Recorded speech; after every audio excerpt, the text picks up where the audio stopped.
Oi, meu nome é Lana Bleicher, eu sou professora da Faculdade de Odontologia da UFBA, faço parte do grupo de pesquisa Trabalho, Precarização e Resistência do CRH UFBA. Esse vídeo faz parte de uma sequência que aborda o contexto atual da prática odontológica. Teve um primeiro vídeo em que foram apresentados dados quantitativos. Teve um outro vídeo em que foi explorada a contribuição muito importante de uma autora chamada Cecília Donangelo. Ela escreveu um livro em 1975 falando do mercado do trabalho médico, mas aquilo que ela escreveu é muito útil para pensar o mercado do trabalho do dentista. Acontece que de 75 para cá, muita coisa já mudou. Algumas dessas coisas aparecem nas entrevistas que estão sendo gravadas aqui para o canal. E nesse vídeo agora de hoje, a gente vai refletir sobre atualizações. Vamos ver como aquela contribuição super importante faz sentido para pensar os dias atuais para os dentistas. Fazendo uma rápida recapitulação, vamos lembrar que os critérios definidores da inserção no mercado de trabalho, trazidos por Cecília Donangelo, são controle sobre clientela, posse dos meios de trabalho, liberdade na fixação do preço do trabalho. Esses três critérios vão continuar balizando as nossas interpretações. Existem três modalidades de inserção no mercado de trabalho médico, descritas por Cecília Donangelo, que são chamadas puras ou típicas.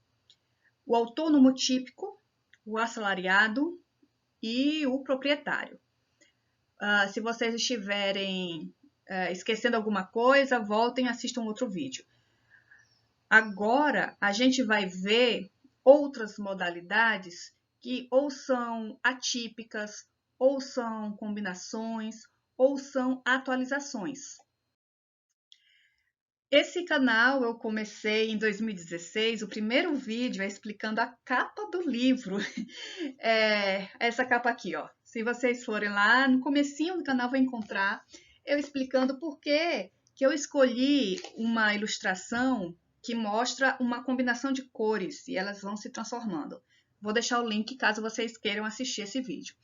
E eu selecionei uma imagem também com essa mesma ideia para esse slide, para dizer para vocês que eu estudei o mercado de trabalho do dentista no meu doutorado. Eu defendi em 2011. O fruto da tese é esse livro, que saiu pela Apres. Só que eu estou dando aula de odontologia em saúde coletiva 3 desde essa época.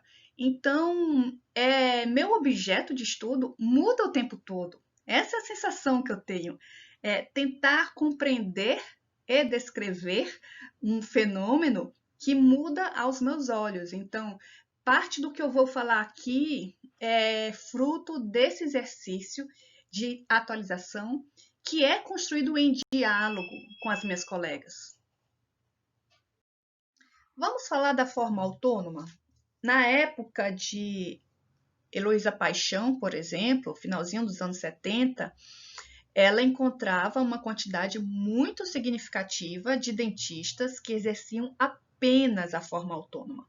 Mas ela já mostrava, naquele momento, em que uma quantidade muito considerável combinava a prática autônoma com formas de assalariamento. Então, a combinação já começava a ocorrer desde então. É interessante lembrar também de uma entrevista que eu trouxe com Bel, e ela fala de um argumento que era recorrente, né, que a odontologia era a última profissão liberal, no sentido que o assalariamento demorou a chegar à odontologia. Bom, a forma autônoma ainda é muito importante do ponto de vista ideológico, porque, em geral, é como os dentistas se veem. Eles se veem como profissionais liberais, se veem exercendo a prática autônoma, mesmo quando ela não ocorre integralmente. Vamos falar de uma das primeiras variações, o aluguel de turno. É a situação em que o dentista recorre a uma clínica já estruturada, já montada, aluga um período, né, um turno ou mais de um, em que ele conta com todos os equipamentos já organizados. Em geral, ele também conta com o pessoal auxiliar contratado por essa clínica. Então, aquele ambiente ali já está todo montado, pronto para ele apenas chegar e trabalhar. Então, todo o processo de captação da clientela foi ele quem desenvolveu, né? Não tem nada a ver com a clínica. Ele quem estabelece os preços que serão cobrados. A clínica não tem nada a ver com isso, não é a clínica quem recebe o que os pacientes pagam, mas é restrito. É como se fosse uma prática pocket, né? É só um turno ou poucos turnos na semana. E a existência dessa forma demonstra o quanto dentistas cada vez mais procuram uma diversidade de formas de inserção. Então, se o dentista está alugando turno em uma determinada clínica, muito provavelmente nos outros turnos da semana ele desenvolve outras práticas, seja em outras clínicas, seja em outras modalidades. Isso é muito encontrado. Vamos falar agora daquilo que Cecília Donangelo chamava autonomia atípica. Num outro slide, eu até falei que assim, a gente pode olhar que a autonomia atípica é também um assalariamento atípico, né? É uma possível transição entre uma coisa e outra. Nos dias de hoje, nós estamos falando de credenciamento a operadoras de planos de saúde, porque na época que Donangelo escreveu, ela estava pensando naquele médico que se credenciava ao Estado, atendendo a uma clientela da Previdência. Hoje, esse espaço de autonomia atípica é o espaço em que o dentista tem um consultório próprio, então ele tem os meios de trabalho, mas ele atende a uma clientela que é intermediada por esta empresa, outra, né, uma operadora de planos de saúde. Nesse sentido, é muito comum que no momento em que ele se descredencia desse plano, ele também perde vínculo com os pacientes. Não é obrigatório que isso aconteça, mas isso é usual acontecer. Também cabe demarcar que o preço não é definido pelo profissional. O profissional assina um contrato com a operadora no momento em que ele faz esse convênio, mas ele não tem uma liberdade de atender o paciente de forma mais cara, mais barata. Isso não está colocado. A decisão que cabe a ele é aceitar ou não. Mas vejam que tem umas coisas que estão muito à cara de uma prática assalariada, nesse sentido, que a clientela não é totalmente dele, o preço do trabalho dele não é definido por ele, mas ao mesmo tempo, porque o consultório é dele, ele também tem a perspectiva de definir por quanto tempo ele vai trabalhar, né? Quem define os horários. Então, é um meio termo, poderíamos entender dessa forma. Também é muito importante entender que é muito usual o dentista mesclar atendimentos dentro do mesmo consultório, ou seja, ter pacientes particulares, ter pacientes de convênio, isso é muito comum. Já falei da cooperativa no vídeo anterior, então a ideia da cooperativa é diferente da empresa, porque a empresa tem dono. A cooperativa é como se os donos fossem todos os cooperados, os que trabalham nela. Um dentista que está no seu próprio consultório decide participar de uma cooperativa, ele se torna como se fosse um dono daquela cooperativa, no sentido de que as decisões da cooperativa devem ser democráticas, no sentido de que não existe um lucro de proprietário. Você pode ter sobras, depois que você tem receitas e despesas, havendo sobras, elas são divididas entre os cooperados. O que eu estou falando aqui é o princípio do cooperativismo. Na vida real, essa situação pode se dar de forma diferente dos princípios da cooperativa. E aí cabe talvez um vídeo só sobre isso, eu não vou entrar nessa discussão agora. Para mim, basta que vocês entendam a lógica que perpassa as cooperativas. Aquilo que para Cecília Donângelo aparecia como forma assalariada precisa ser entendido da seguinte forma: a gente vai ter o assalariamento no setor privado e no setor público. Tem algumas diferenças aí, também tem similaridades. No setor privado, você vai ter desde as formas mais protegidas às formas mais desprotegidas. Isso que nós estamos falando a respeito da proteção tem a ver com outro vídeo sobre precarização do trabalho.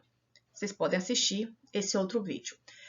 A forma protegida que a gente lembra logo de cara é a contratação via CLT, Consolidação das Leis Trabalhistas, que embora tenha sofrido profundas transformações a partir das últimas reformas trabalhistas, ela ainda existe e ela ainda é garantidora de uma série de direitos. Então, essa é uma das formas de inserção no setor privado, a contratação a partir de CLT. Falando das formas desprotegidas de trabalho, é até difícil fazer o mapeamento de todas. Isso aqui vai ser uma tentativa. Então, a primeira forma desprotegida de assalariamento no setor privado que eu vou falar é o trabalho em porcentagem. E significa o dentista ir para a clínica de um terceiro. Esse terceiro tanto faz se é dentista ou não. Ele encontra um ambiente, né, que já tem todos os equipamentos, ele não tem a posse dos equipamentos, e ele atende uma clientela que é da clínica. No momento em que ele for mandado embora, os pacientes não são dele. Também ele não define quanto será cobrado dos pacientes. Em geral, essas clínicas já têm os valores estipulados, e aí o dentista trabalha ganhando 40% de tudo que ele produziu, 50%. Esses combinados variam. E eu estou falando combinados porque, em sua grande maioria, não existe nenhum contrato assinado, né? As pessoas que eu entrevistei na época do doutorado eram unânimes, elas diziam, não, tudo isso aqui é de boca, não existe contrato formal a respeito disso. Então, todas aquelas garantias previstas na CLT não estão fazendo parte do que é o trabalho em porcentagem. Então, você olha para essa forma e você diz, isso aqui é um assalariamento. Eu não tenho dúvidas, eu não consigo confundir isso com autonomia.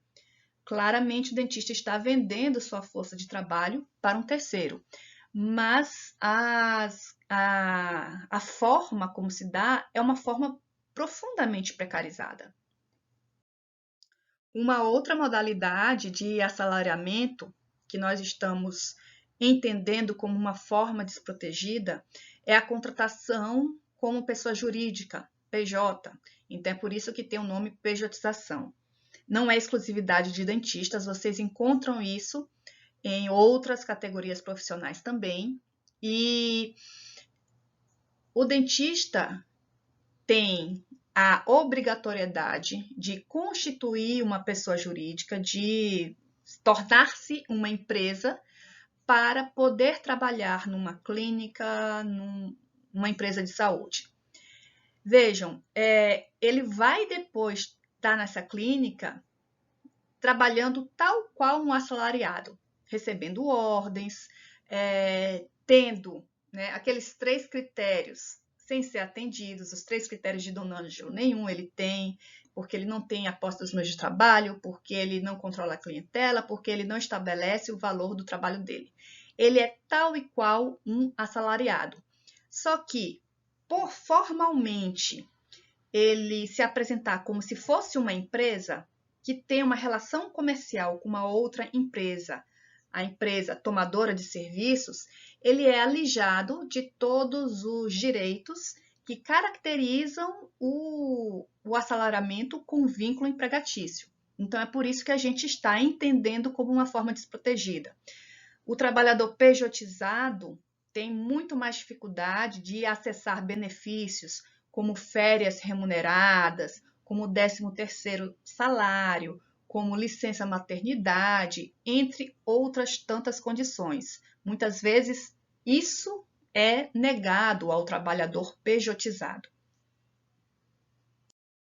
Uma outra forma de assalariamento no setor privado que é desprotegida é o trabalho por diária, que é a situação em que o dentista vai trabalhar numa clínica, recebe a cada dia, no final do dia ele recebe uma parte do apurado. Aqui a gente não vai distinguir se é um valor fixo ou se depende da quantidade de pessoas que ele atendeu. Isso não tem tanta importância analítica.